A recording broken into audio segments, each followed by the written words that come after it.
Hi and welcome. Hi and welcome. This is the match review of Arsenal Women 1, Chelsea Women 1. Daylight robbery has happened. I say it again, daylight robbery has happened.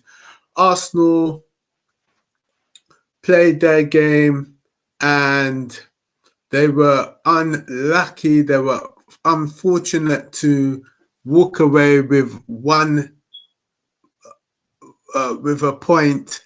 They were each team were very good. Arsenal were good in second half. Chelsea, they were dominated and were better in the first half, I would say. They were fortunate to get the first goal, which was a lob over the keeper, Van Domsela. It was a bit of a surprise. And Arsenal were, they were just unfortunate to have so many goals disallowed. One goal disallowed by Blackstenius for handball, but I don't think it really did touch a handball. I don't know why in the WSL there is no VAR, there is no double checks on anything. It is screaming out for VAR. Even the goal by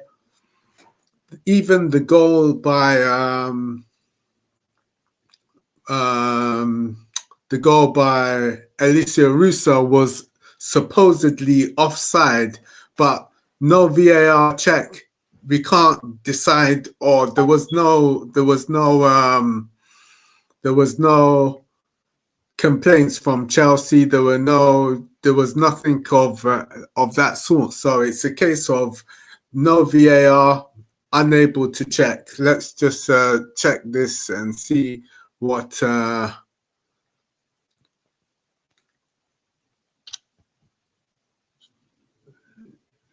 So we have a message here: European champions versus domestic treble winners. Yes, please bring in VAR. I would have to say and concur with that message that VAR is definitely needed in the women's game.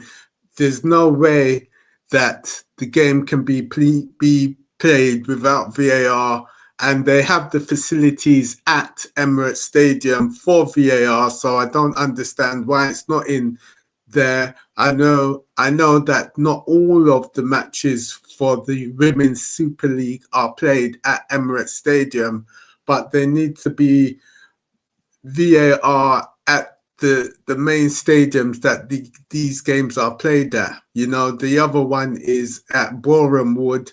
I don't know if there is VAR, that technology. I don't know if it is there. So I don't know if it is there. So, but VAR is definitely needed in the women's game. I would say it again, VAR is definitely needed in the women's game. So many talking points. I actually think some of those goals should have standed. I believe that the Frida Marnham goal at the end, if VAR was in, it looked to me to be onside. I don't see how the lines person could have seen that it was offside. I don't see how they could have seen it, because the actual camera position was the lines person was on the other side. The camera position was on the other side of the match. So one side had the camera looking from left to right, and the lines person was on the other side looking from the right hand side of the pitch to the left hand side of the pitch. They couldn't have seen it as being an offside. So this is a very controversial decision. I think that run was supposedly onside. we've got a message here. Let's get it up on screen. These clubs are big enough to be able to afford it at all their sites for all levels of matches, male and female.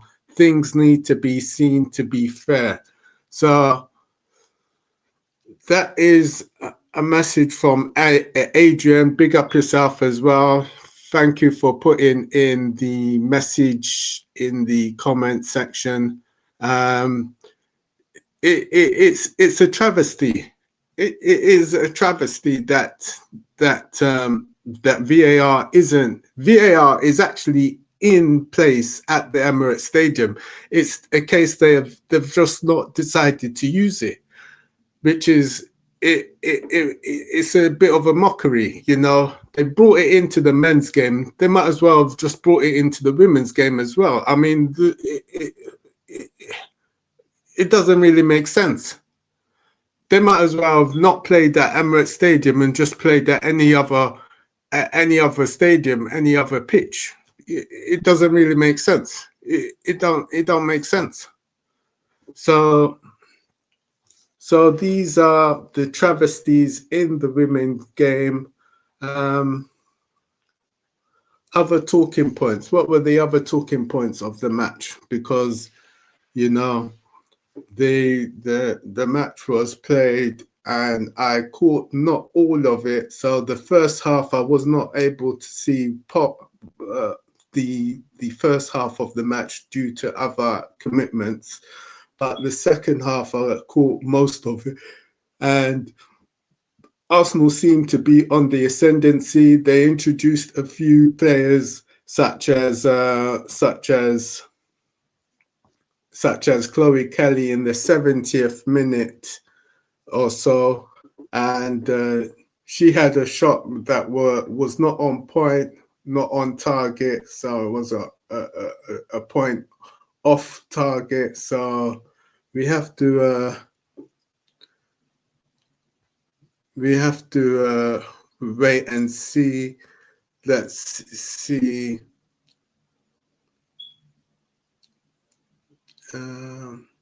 Yeah, we have to wait and see to see whether. So the next match for Arsenal, let's see. Their next match will be against Bayern Munich, I believe, and that is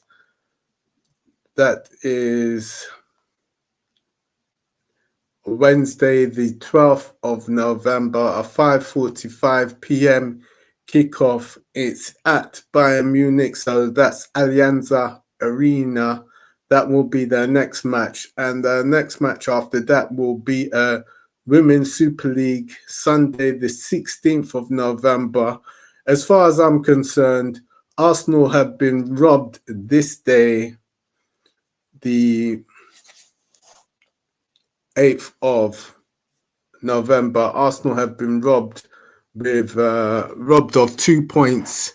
They should be 2 points closer to Chelsea.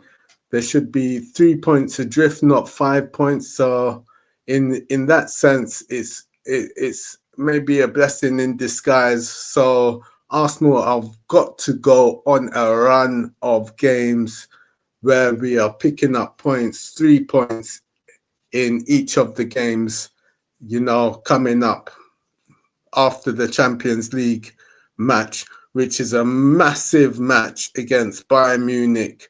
And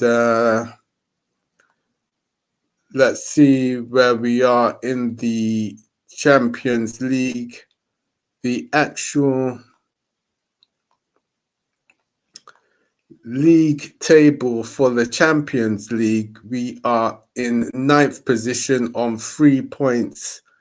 So we need to win that game against Bayern Munich as a matter of urgency is the word to say. A matter of urgency. We need to win that game. Bayern Munich, they are themselves are on 3 points as well in the women in the Champions League. So So it's a case of we need to be we need to win that match and go up the table in the Champions League. But as for the Premier Women's Super League, the actual table is now saying that Arsenal are in fifth position, 14 points, and Chelsea first position on 19 points. So still that 5 point difference. So we're going to have to make up that. We can't let Chelsea run away in the Women's Super League. We can't let them run away in the Women's Super League. We can't let them run away in the Women's Super League. We can't afford to let them run away in this Women's Super League. They've been dominating that league too long, for so long. It is now time for a change. Arsenal, we have to pull up and we have to be more clinical and sharper from the offset, and hopefully things will go our way and we can be winning our matches. So it's going to be tough. The season is long. There's plenty of time to catch up, but we've got to pick up points in the Women's Super League against other opposition, the likes of Manchester United, Tottenham. We have to pick up points against those teams and also not lose any or drop points to teams such as Brighton, Aston Villa, Everton, Leicester. With Leicester, we just beat them, and Liverpool, we need to beat them.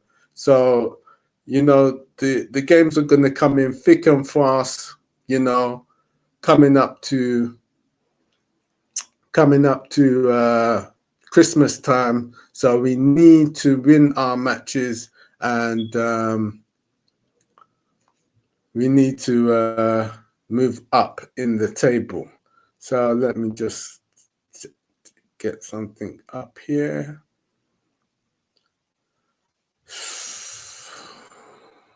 Oh gosh. Oh god. Oh gosh. So